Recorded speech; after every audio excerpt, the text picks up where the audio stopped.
That is weird. This is not funny. This is totally unprofessional. All right, so we're heading to the house to deal with this headache that I have in my trailer. It's got to get out with the rollback. The tire is crammed up into the quarter panel and it won't roll. So we'll see what we can do. Let's get this thing unloaded, and then this afternoon and tonight we will see what kind of damage we have. All right, so here's what we got to deal with. Try to get this crap out of here. Really hope Jeff can do it. She's a little busted up. We'll show this better later on, but it's completely sheared off. So let's get these things popped. Jeff will be here in a minute. Get it hooked up, try and get it out. All right, so we're gonna try to pull this thing out. If y'all want Jeff's contact information, there's his information. If you're local, it should be in neutral, I think. You got the winch up in front? Yes. Let me get up there. Let me get up there so I can steer the wheel.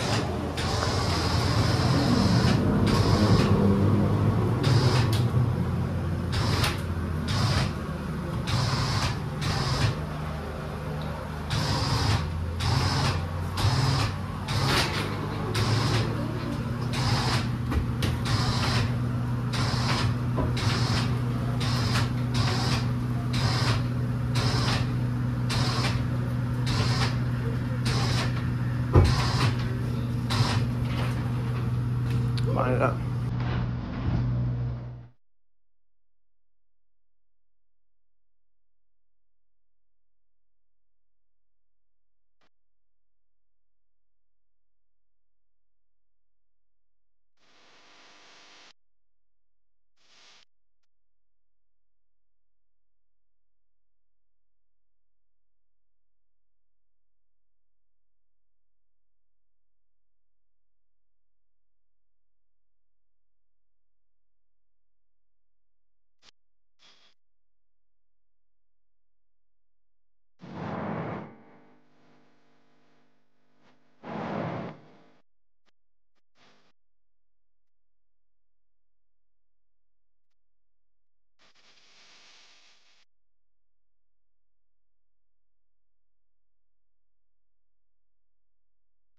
All right, so that ended up not being that bad. Once we got it out of the back of the trailer, I was able to wiggle the rear end around and get the axle to slip back up inside there. I guess it went back up inside the spool, so I'm guessing all the splines and everything are good. We're still gonna have to look. I haven't been able to check that because obviously you've seen that we winched it straight off the track, and then it was pretty much pinned up against the trailer wall where I couldn't get in there and really look at anything. But again, huge shout out to Jeff Ling. If you are in the Wilmington area, Hampstead, Jacksonville, that area, and you need a more one-on-one tow, work with somebody that has a little bit of common sense and knows how to do some of the trickier stuff, give Jeff a call. He's definitely really good and a good friend of mine.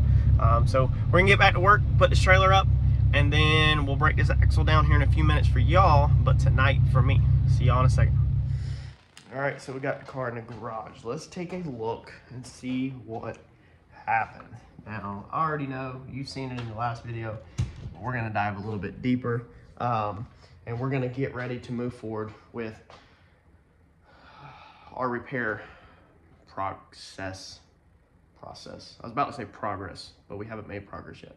So, let's get this thing up on jack stands, let's get the wheels off of it, and then let's work on getting this thing out of the car, and we'll take a better look at it along the way. And then I've already been designing. It is Tuesday night, so this happened Sunday, and as soon as it happened, you know, I was already thinking about what are we gonna cut up.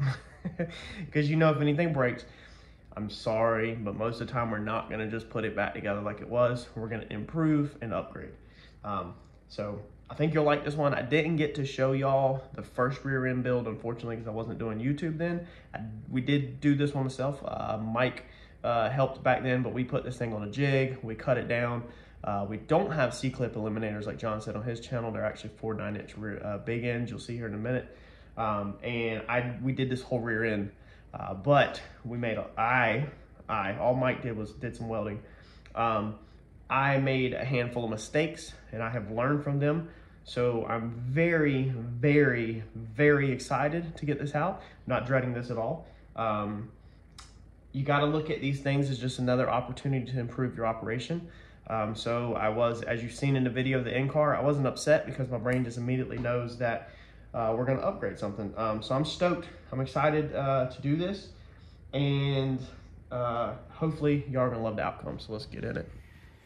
So I think this thing was just a matter of seconds, or do you say inches? I don't know, quarters of completely the tire deflating.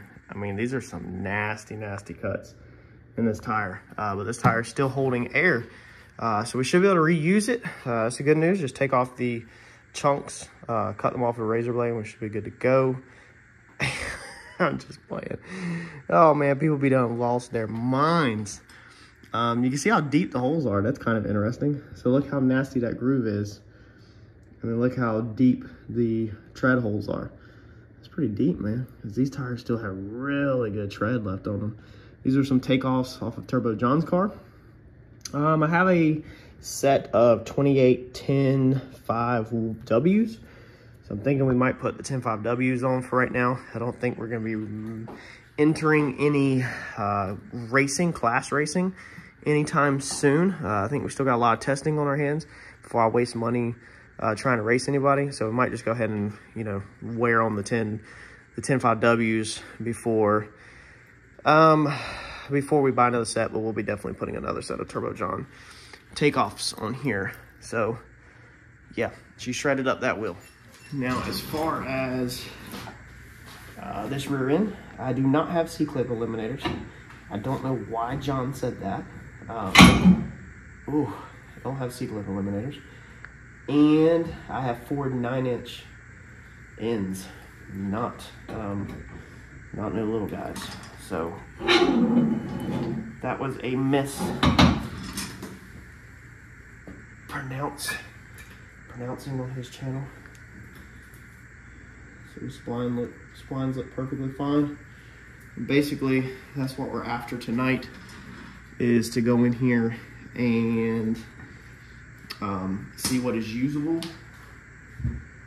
And that's going to basically determine if we're going back 8.8, a monster 8.8, like a pretty killer 8.8 that I have been planning, or are we going to switch to a 9-inch? Man, these are fat axles. I don't think nothing is wrong with these. And these splines look beautiful. I don't really see the contact patch on them. Actually, maybe it's right there. Not sure. Gnarly, dude. Got a zip tie in there. It's off of the rear end. Alright, so let me show y'all. So this guy broke right on the weld. So if we look on the axle, let me get this out of my way, the axle housing,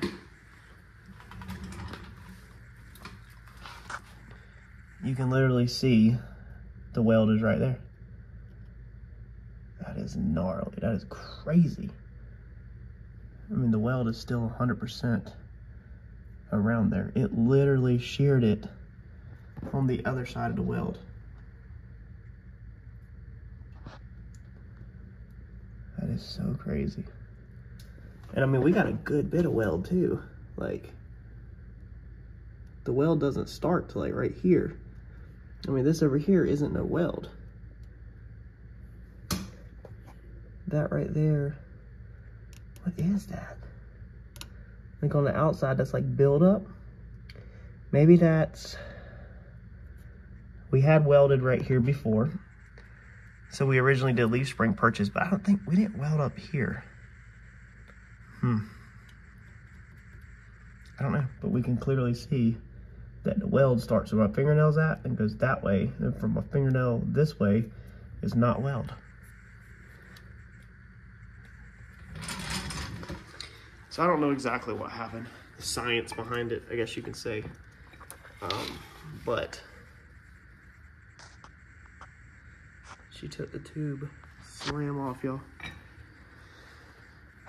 I don't think a lot of people realize, like, the freaking force that this car, we were hammering on this car this weekend. The inner fender is not, look at that. That's OEM inner fenders.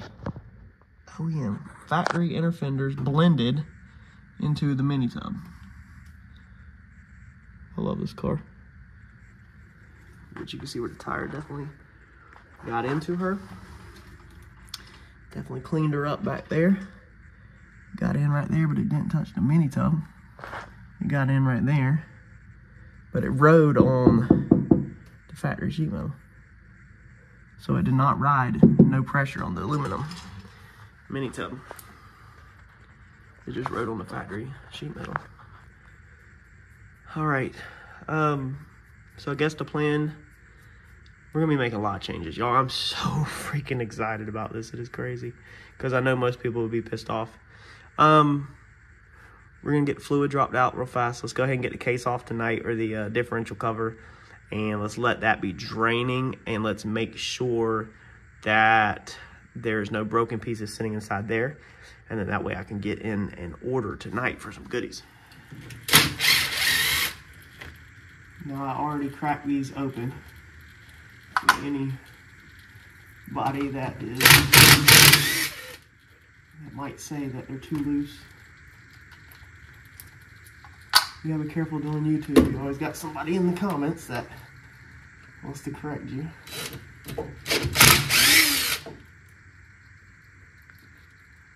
Being the splines are good, I don't feel like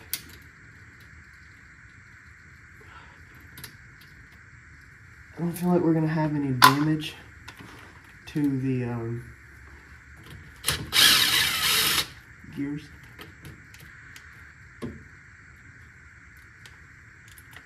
But before I move forward with either buying everything for an 8/8 or 9-inch, you obviously have to check this kind of stuff.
I'm guessing we are fine up inside here, because I don't see no chunks or nothing.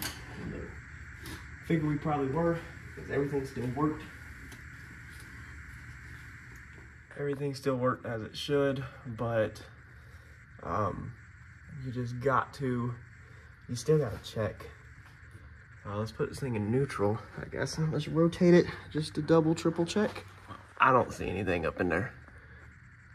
I don't see any damage at all. Everything looks good. No chunks of metal or anything like that.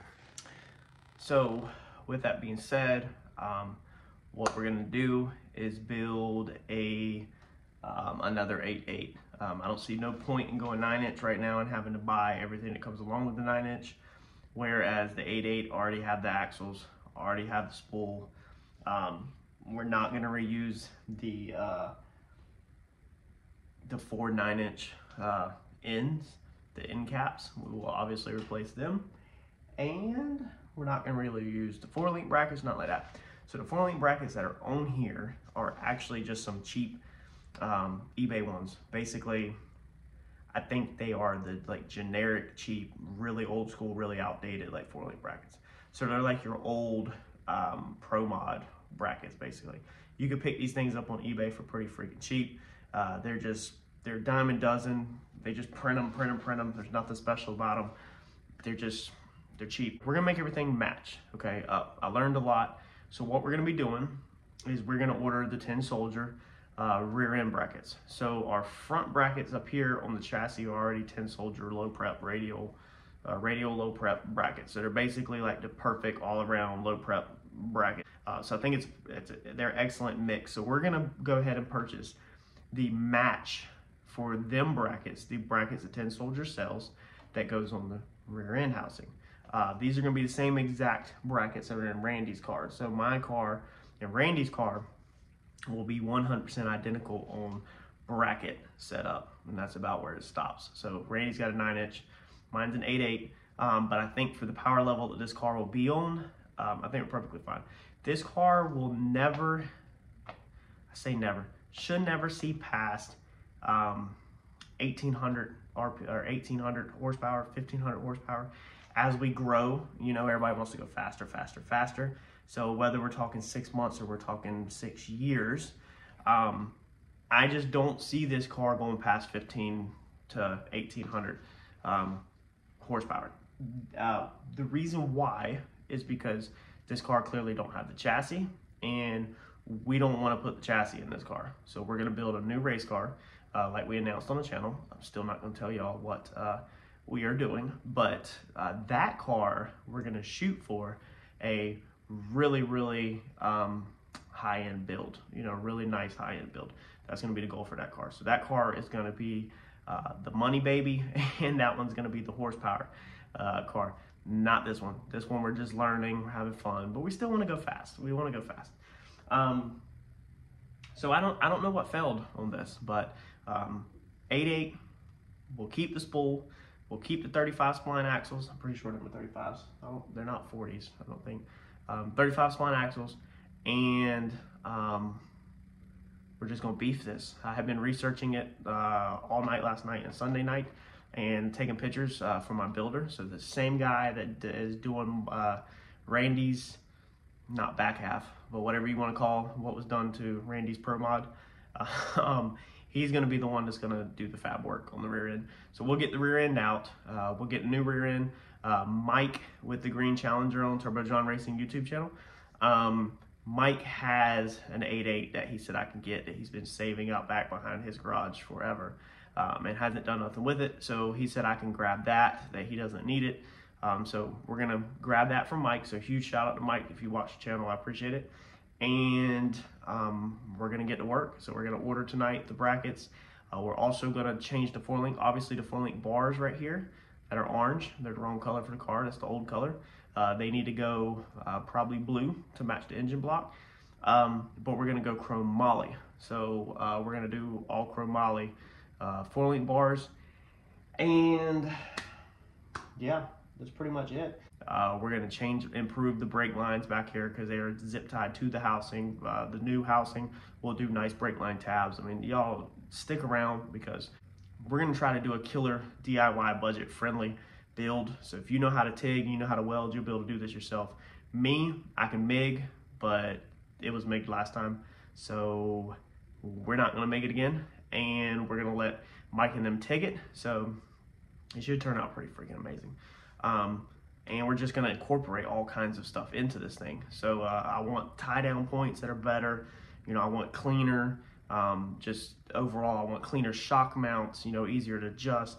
Like overall, I just flat out want better out of this go around than we currently have. But I don't want it to be radical over the top where y'all can't do this yourself right at your house. So if you got an 8.8, stay tuned because we're gonna grab a bone stock 8.8 out of a Ford Explorer, which is the same thing this one is, and we're gonna strip that thing down, cut it down, order the parts, put everything together, and we're gonna walk through on how to build you a really bad behind 4-link 8.8. So smash that like button, stick around, because you're gonna see it as it happens. Thanks, y'all.